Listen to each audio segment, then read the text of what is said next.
नमस्कार दोस्तों। ईरान ने इसराइल पर हमला कर दिया है अपने रिटेलिएशन में। और क्या अमेरिका इस जंग में कूदेगा? नमस्कार दोस्तों, आज इस वीडियो में हम बात करने वाले हैं एक ऐसे जियोपॉलिटिकल धमाके की जिसने दुनिया को हिला कर रखा हुआ है। ईरान ने डायरेक्टली इसराइल पर वार किया है मिसाइल और ड्रोन से। क्या यह मिडिल ईस्ट में एक बड़ी जंग की शुरुआत है? और सबसे बड़ा सवाल, क्या अमेरिका इस जंग में उतरेगा? चलिए शुरू करते हैं। तो मैं आपको एक इस पर बैकग्राउंड देता हूं। सबसे पहले समझते हैं कि पूरी कहानी एक्चुअल में है क्या। इसराइल ने कुछ हफ्ते पहले ईरानियन बैक्ड फोर्सेस पर एक एयर स्ट्राइक लॉन्च किया था और कुछ लोगों ने कहा था कि ये दमास्कस में एक ईरानियन कंसुलेट पर अटैक था। ईरान ने यह सिग्नल दिया था कि अगर इसराइल ने ऐसे अटैक्स कंटिन्यू किए तो जवाब मिलेगा, और वो जवाब आ गया है, ईरान का जवाबी हमला। ऑलराइट, ईरान ने कुछ ही दिन पहले अपने ड्रोन्स और मिसाइल्स सदर्न इजराइल की तरफ लॉन्च किए। ये पहली बार नहीं है जब ईरान ने डायरेक्टली इजराइल को टारगेट किया हो। यूजुअली वो प्रॉक्सीज जैसे कि हिजबुल्लाह के थ्रू काम कराता है, हिजबुल्लाह, हमास, हूतीज। ऑलराइट, इस बार ईरान ने कहा है हमें लाइटली में मत लो। ओके, नाउ इजराइल ने अपना आयरन डोम, जो कि उनका एरियल डिफेंस सिस्टम है, which is majorly taken from America, उसको फुल्ली एक्टिवेट कर दिया है। ज्यादा मिसाइल्स इंटरसेप्ट कर लिए गए हैं, लेकिन ये क्लियर मैसेज था कि ईरान चाहता था कि इजराइल को दर्शाया जाए कि उनके पास भी लॉन्ग रेंज स्ट्राइक कैपेबिलिटी है। अब इस पे अमेरिका का जो रिएक्शन है that is very interesting. Alright, ये चुप हैं या तैयार हैं ये जानना बहुत मुश्किल है। सबसे बड़ा सवाल ये है कि क्या अमेरिका अब ईरान के अगेंस्ट इजराइल का साथ देगा? तो अभी तक बाइडेन एडमिनिस्ट्रेशन ने डायरेक्ट मिलिट्री एक्शन से बचने की कोशिश की है, वो भी हमेशा।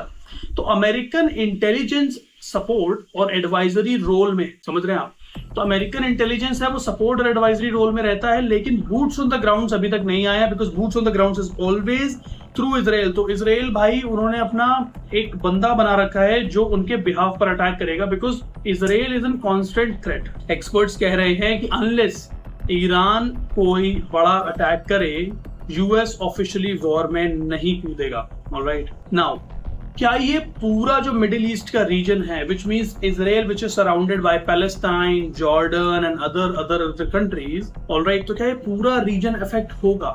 दोस्तों, ईरान सिर्फ खुद नहीं, उसके पास प्रॉक्सीज जैसे हिजबुल्लाह है, इराकी मिलिशिया है और सीरियन एलाइज भी हैं। अगर कॉन्फ्लिक्ट एस्केलेट होता है तो पूरा का पूरा middle east multi front war zone बन सकता है। और अगर स्ट्रेट ऑफ हरमास ब्लॉक हुआ तो दुनिया भर का ऑयल सप्लाई इंपैक्ट होगा। तो अगर मैं भी आपको मैप तो नहीं दिखा सकता, तो जितना भी मिडिल ईस्ट का तेल है वो अगर आप मैप में देखेंगे तो ये पूरा मिडिल ईस्ट का रीजन है और ये इस तरीके से आ रहा है। तो जो स्ट्रेट ऑफ हरमाज है, विच इज लाइक इतनी सी दिखती है, एक उंगली बराबर मैप पर, वहां से पूरी दुनिया का तेल का सप्लाई है। इसमें अमेरिका का गेम प्लान ही मुझको नजर में आता है कि वो क्या करेंगे, अगर उन्होंने स्ट्रेट ऑफ हरमाज को ब्लॉक कर दिया, ठीक है, तो तेल की सप्लाई बंद हो जाएगी, इंश्योरेंस प्राइसेस बढ़ जाएंगे, तेल दुनिया में सप्लाई होगा नहीं। अब अमेरिका क्या बोलेगा, भैया हमसे परचेज करो हमारे दाम पे, बिकॉज अमेरिका में ट्रंप ने फंडा अपना चला रखा है, डिग बेबी डिग। वो अपनी सारी साइट्स में जितने भी ऑपरेशनल ऑयल रिग्स थी सबको ओपन उसने कर दिया और वो तेल निकलवा रहा है। और वो पूरी कोशिश में लगा हुआ है कि स्ट्रेट ऑफ हॉर्मुज को ब्लॉक कर दिया जाए ताकि भाई वहां से तेल सप्लाई पूरी दुनिया में बंद हो जाए। और जैसे ही स्ट्रेट ऑफ हॉर्मुज से तेल सप्लाई बंद हो गई, यानी कि पूरा मिडिल ईस्ट अब तेल सप्लाई नहीं कर पाएगा। जैसे ही तेल सप्लाई बंद हुई, बोलो जय माता की, अब भैया अमेरिका बोलेंगे हमसे परचेज करो। ओके, तो इसमें एक्सपर्ट्स क्या कहते हैं? एनालिस्ट कह रहे हैं कि ईरान का ये स्टेप एक कैलकुलेटेड मूव था। फुल स्केल वॉर अवॉइड करते हुए एक स्ट्रॉन्ग मैसेज देना ईरान का काम था। नाउ ये एक गेम ऑफ नर्व्स है। सब साइड्स चाहती हैं कि दूसरा डरे, लेकिन खुद वॉर अवॉइड करना चाहती है। So none of the sides including Israel and Iran, both of them don't want war, they simply want कि भाई डर के चुपचाप से ना बुदक के बैठ जाओ। बिकॉज इजराइल जो है वो 26,000 किलोमीटर में फैला हुआ है, स्क्वायर किलोमीटर में, जिसमें से 13,000 स्क्वायर किलोमीटर में डेजर्ट है। तो मेजर जो पॉपुलेशन है वो उनका कुछ 13-14,000 स्क्वायर किलोमीटर के आसपास ही रहता है। बहुत छोटी सी जगह है वो, बहुत छोटी सी, है ना। तो वो भी नहीं चाहेंगे कि भाई फुल फ्लेजेड वॉर हो, बिकॉज ठीक है आपके पास वेपन्स है, आपके पास सब कुछ है, but without external support which means boots on the ground. Intelligence तो चलो अमेरिका दे ही रहा है, until unless boots on the ground America is providing, आप नहीं फाइट कर पाओगे। कितना फाइट करोगे, कितना भी फाइट करो, अगर सारा मिडिल ईस्ट वर्सेस इजराइल हो गया फिर तो प्रॉब्लम हो जाएगी।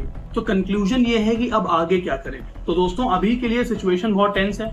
अगर इजराइल या ईरान कोई अगला स्टेप से कोई भी अगला स्टेप मिसफायर हो गया या ज्यादा अग्रेसिव हो गया तो ये कॉन्फ्लिक्ट बढ़ सकता है। तो उस केस में अमेरिका का रोल बदल भी सकता है। तब तक दुनिया बस ये देख रही है कि कौन पहले आंख चमकाता है। तो अगर मैं इन सारी चीजों का की पॉइंट्स आपको करके दूं तो ईरान ने पहली बार डायरेक्टली इजराइल पर मिसाइल्स और ड्रोन से अटैक किया है। इजराइल ने डोम एक्टिवेट करके अपना एयर डिफेंस किया है और एस्केलेशन का खतरा अब भी है।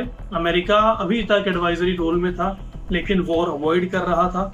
अगर हिजबुल्ला या उसके प्रॉक्सीज एंटर हुए तो ये कॉन्फ्लिक्ट बहुत बड़ा हो सकता है। एनर्जी प्राइसेस और रीजनल स्टेबिलिटी पे डायरेक्ट इम्पैक्ट पड़ने के चांसेस हैं। ओके नाउ तो दोस्तों अगर आपको लगता है कि ये कॉन्फ्लिक्ट बढ़ेगा या घटेगा, क्या अमेरिकन ईरान को अगेंस्ट एक्शन लेंगे, नाउ कमेंट्स में अपना ओपिनियन जरूर बताइएगा। ऐसे ही जियो पॉलिटिकल अपडेट्स के लिए चैनल को सब्सक्राइब, वीडियो को लाइक और बेल आइकन दबाना मत भूलिएगा। मिलते हैं अगले वीडियो में। जय हिंद।